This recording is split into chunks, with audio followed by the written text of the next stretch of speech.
Oh, ladies and gentlemen, we are back again with another interesting Jay Slater video. I hope every single one of you are doing well. 70 more days until Jay Slater's inquest, and I know there's thousands of us that are looking forward to that day, or the 2 days, because it's a back-to-back 2-day process. Just over 2 weeks until we get there, ladies and gentlemen. Speaking of the inquest, at the last one, we heard from 3 Spanish witnesses. Well, one of those Spanish witnesses, Juan Diaz, he mentioned Jay having a bottle of Coca Cola in his hand. No one's ever explained how that makes any sense. Off the back of hearing Jay having a bottle of Coca Cola in his hand when approaching Mr. Diaz for the bus times, it's never been mentioned whether that bottle of Coca Cola had been found, the actual bottle itself. I mean, surely that would have been stumbled across, right? An empty bottle of Coca Cola somewhere, whether it's near the B&B or whether it's near the viewpoint or whether it's somewhere in the ravine. Surely that bottle of Coca Cola was found, right? Ophelia told us that Jay was carrying nothing. She told Mark Williams Thomas he was carrying nothing. He was by himself and he wasn't carrying anything. So where did the bottle of Coca Cola magically go? This Juan Diaz is pretty interesting because a number of people, including Duncan Smith, have been trying to understand who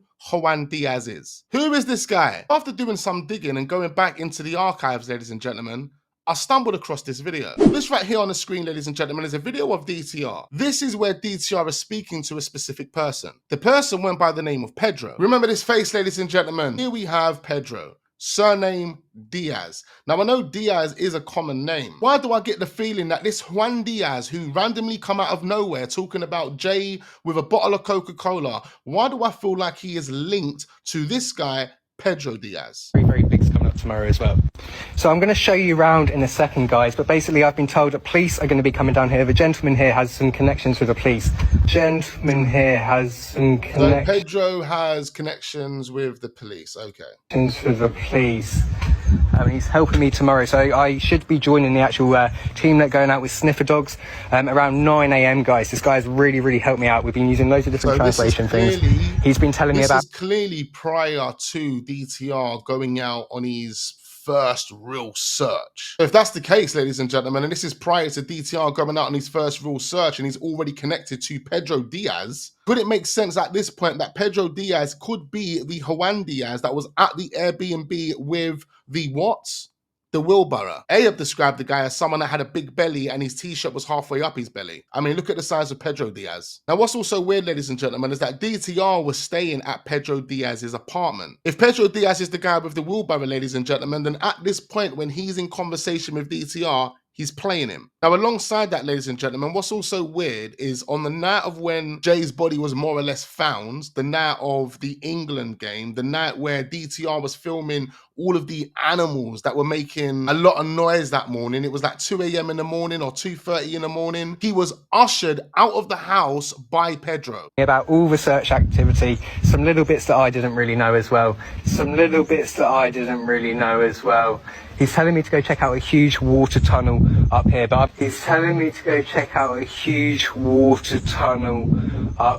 I've already been told to have a little look around here. Something very big's coming up tomorrow as well. I do feel like this guy Pedro is working with Ophelia in some way. And based on the theory that I have, and we have more or less as a community here on this channel, ladies and gentlemen, Ayub took the picture of Jay in the back of the car. It means Jay would have already been dead at that point. That would have been when they got to the Airbnb. And that would have been at some time in the morning. At that point, the 3 characters that Ayub is referring to could have already been waiting at the Airbnb. And one of them had a wheelbarrow. And one of them could have been Pedro. And Pedro was only there just to orchestrate the move. And this is just me theorizing, so all of this is alleged, ladies and gentlemen, but he could have potentially been a part of orchestrating the move from the Airbnb to the ravine. See, for me, it would have taken someone with knowledge of the ravine in order to get Jay there. We more or less proved in the last video that if Jay was consciously in his pinged location where he sent the screenshots to Lucy, Brad, and Brandon, along with carrying an injury from the cactus cart, then it wouldn't have made sense for Jay to leave that position, that location, and continue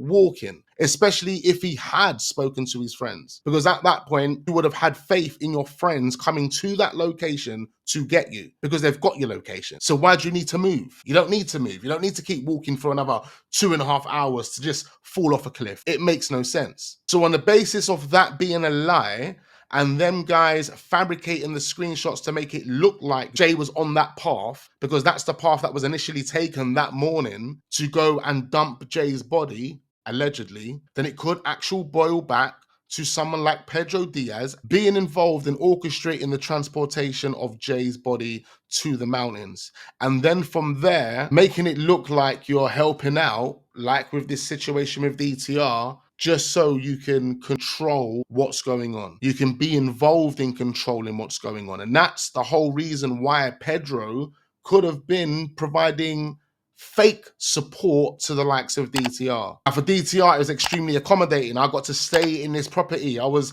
able to stay here for a number of days or weeks. And Pedro was great. He gave me water, he gave me food. He also gave me all of this information about the case. Another great thing about Pedro, guys, is that Pedro's well connected to the police. One thing that we've been saying is the agent of the Airbnb is the reason as to why Ayub got deemed irrelevant within 24 hours. There wasn't enough evidence for Ayub to be deemed irrelevant within the first 24 hours. Bearing in mind, Jay's body wasn't found for another 28, 29 days. None of their stories had a leg to stand on. The evidence that Ayub provided with Rocky sleeping in a car, that isn't enough to then say, yeah, actually, you're deemed irrelevant to this case within 24 hours. Really? No, it doesn't make any sense. It means there was someone in Ayub's corner that allowed him to be made irrelevant within 24 hours. For the simple fact that we have here DTR saying that Pedro Diaz, potentially Juan Diaz, who claims Jay was seen with a bottle of Coca Cola in his hand, he could be one of the reasons as to why Ayub was deemed irrelevant. Honestly, I think this Pedro Diaz angle might need to be looked at, because when you go back and you start connecting the dots that involve Pedro,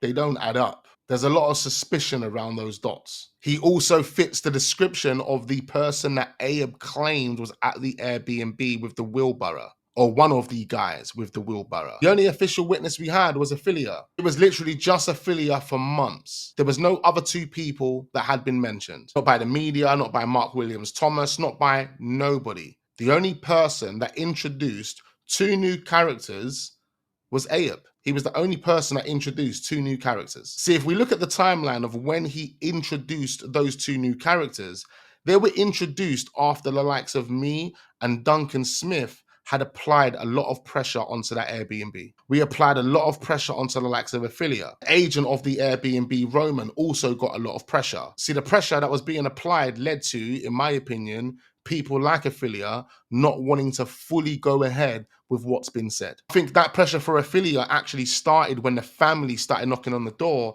and she decided to put her hand in their faces and say, you guys ain't coming into my shop. The next time she saw them, she pulled her chairs in and pulled her shutters down. That was her feeling the pressure. Then when she had to deal with Mark Williams Thomas and she told Mark Williams Thomas she doesn't recognize the blanket whatsoever, she does not recognize that blanket. And she also confirmed that she never saw Jay the second time. She was adamant that she never saw him the second time. Why? Why would she do that to Mark Williams Thomas? Those little things right there, ladies and gentlemen, that led to the likes of Ophelia wanting to pull out. And this is the reason why her statements are inconsistent. She was used more or less, and I don't think she realized that there was no getting out at that point. You're stuck. Your statement sticks. You can't withdraw your statement. You withdraw your statement, it causes a bunch of problems for a number of people. So in my opinion, what they decided to do with Ayub introducing these two characters was actually introduce these new two characters. Now, the only slight problem we have is we can't actually verify if that's true because we have no timestamps for when these